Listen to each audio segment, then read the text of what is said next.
আসসালামু আলাইকুম ওয়া রাহমাতুল্লাহি ওয়া বারাকাতুহু। বিসমিল্লাহির রহমানির রহিম। প্রিয় দর্শকবৃন্দ, আশা করছি মহান আল্লাহ তাআলার রহমতে আপনারা সবাই অনেক অনেক ভালো আছেন।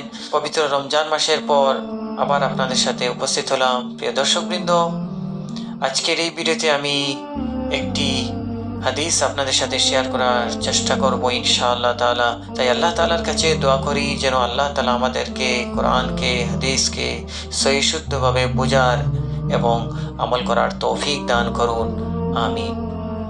প্রিয় দর্শক, আমরা সবাই জানি পবিত্র রমজান মাসের পর আরেকটি মাস শাওয়াল মাস। সেই শাওয়াল মাসের ফজিলত সম্বন্ধে একটি হাদিস জেনে আমল করার চেষ্টা করব ইনশাআল্লাহ তাআলা। রাসূল সাল্লাল্লাহু আলাইহি ওয়াসাল্লাম ইরশাদ করেন, যে ব্যক্তি রমাদানের রোজা রাখলো, এরপর শাওয়াল মাসের 6টি রোজা রাখলো, সে যেন গোটা বছর রোজা রাখলো। অর্থাৎ রমজানের 30টি রোজা রাখার পর শাওয়াল মাসে যদি আমরা 6টি রোজা রাখি, তাহলে 1 বছর রোজা রাখার সওয়াব আমরা পাবো।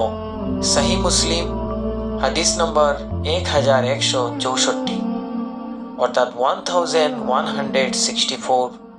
তাই প্রিয় দর্শকবৃন্দ, যেহেতু শাওয়াল মাসের কিছুদিন রয়েছে, আমরা সবাই চেষ্টা করব এই 6টি রোজা রাখার জন্য। প্রিয় দর্শকবৃন্দ, আপনারা ভিডিওটি বেশি বেশি করে শেয়ার করার চেষ্টা করবেন, যাতে সবাই এই ভিডিও থেকে উপকৃত হতে পারে। এবং আল্লাহ তাআলার কাছে দোয়া করি যেন আল্লাহ তাআলা আমাদেরকে বলা থেকে শোনা থেকে বেশি বেশি করে আমল করার তৌফিক দান করুন। তাই দোয়া করছি আপনারা যেন সুস্থ থাকেন, ভালো থাকেন। ইনশাআল্লাহ পরবর্তী ভিডিওতে দেখা হবে।